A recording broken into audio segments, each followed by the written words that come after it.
guys, I'm Bart. I'm Gio. I'm Joe. I'm Tiffany, and you're watching AskTheFeels. Today we have a question from Awkward with Kids. That's awkward. I never wanted kids, but somehow ended up in a relationship with a mother of a toddler. Met the daughter a few times, and it is going well from my perspective, but I've never been great with kids. I've seen in Joe's videos that he is great with Tiv's son, and I'm sure Casey is great with him as well. Any advice to building a closer relationship with the daughter and stuff to avoid that may make me look bad to the mother? This is interesting, but I remember Casey telling me like this is when he was dating you, it was something that's like really new to him because he didn't grow up with any like young kids in his family, and he didn't know how to interact with Isaac and all that. So how did he get so close with Isaac and everything? Well, I guess with our case, it's because like, you know, we all live together, so we're in close proximity. So Isaac, like, you know, I mean, Casey grew to love Isaac just by being around him. And recently he told me that when we first started dating, and like he viewed Isaac as like, oh, okay, so this is Tiff's son. I can like this kid. You know, he's a really sweet kid. Like, he's not a bad kid or anything. So I like him. I can connect with him like that. But then now he tells me how he feels about Isaac in this moment is that like pretty much he painted this scenario. Like if something bad would happen to Isaac, he would run to me in the beginning. He would run to me and say, "Oh my God, something happened to Isaac. Whatever you'll do, I'll be there to support you."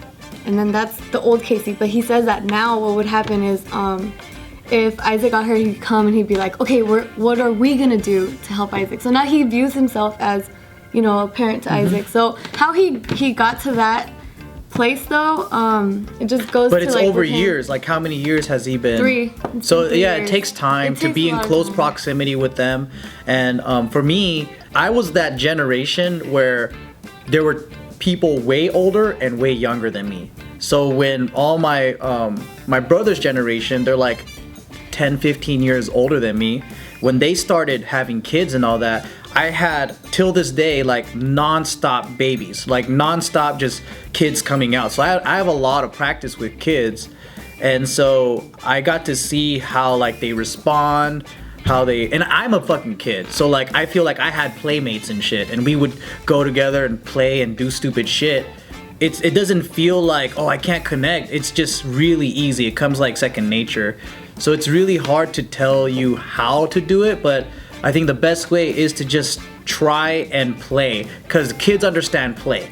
So all you gotta do is play with them. I think for me, I'm obviously I don't have any kids, but I think if I You're great with kids too. if I was a single parent and I started entering the dating game and then I get a little bit more serious with someone that I'm dating, then I would want him to feel like you are gonna be, because I'm gonna date you because I want, you know, long-term relationship with you. So I want you to get close to my child, but I also don't want you to think like you have to be his new daddy. Like I don't want you to think like, okay, now you're dad, now you gotta buy, like you're not his dad. He has his dad, he's not a bastard, right? So I would be like, okay, just be his big brother for now. Like treat him the way you would if he was like your little brother. And I think if you approach it that way, like you know your boundaries, you know what you can and cannot say, like you're not really gonna discipline him the way a parent would because you're not his dad, but then you are gonna teach him right from wrong the same way you would if he was like your little brother. You'd be a little bit more patient. Yeah, that's actually exactly what I did tell Casey, because right now I was trying to think of like how did that begin, because it was so long ago. But yeah, I actually did tell Casey that. I'm like, you know what, Isaac's dad is in his life. You don't have to feel like you're his father with that whole pressure of like, oh my God, now I have to be his parent. I told him, you don't need to have that pressure. And I told Isaac too the same thing. I'm like, you know, Isaac, you know that you have your dad in your life. You know, Casey and I are dating now, but you don't have to view him as your dad. You don't have to call him your dad. There's no pressure there. And so from the beginning, Isaac said, okay, Casey's my best friend.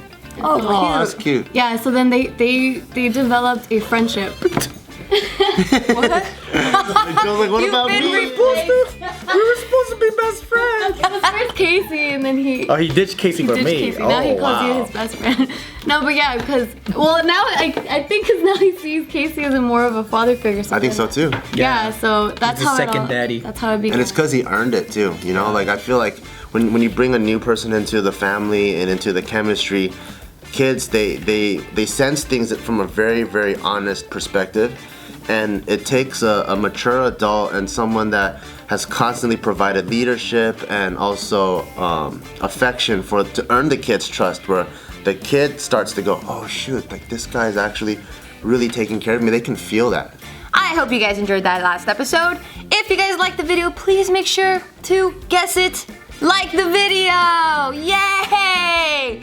To check out our latest video, click over here. You hear all the pain he's going. All of us been through it though. Yeah, it's one of those where I wish I never had to go through that ever again, and then you do. Yeah, all of us, we've been through it over and over again, but that's hurts. But that's just part of life, you know? It's one of those things where it feels like it's the end of the world at that very moment.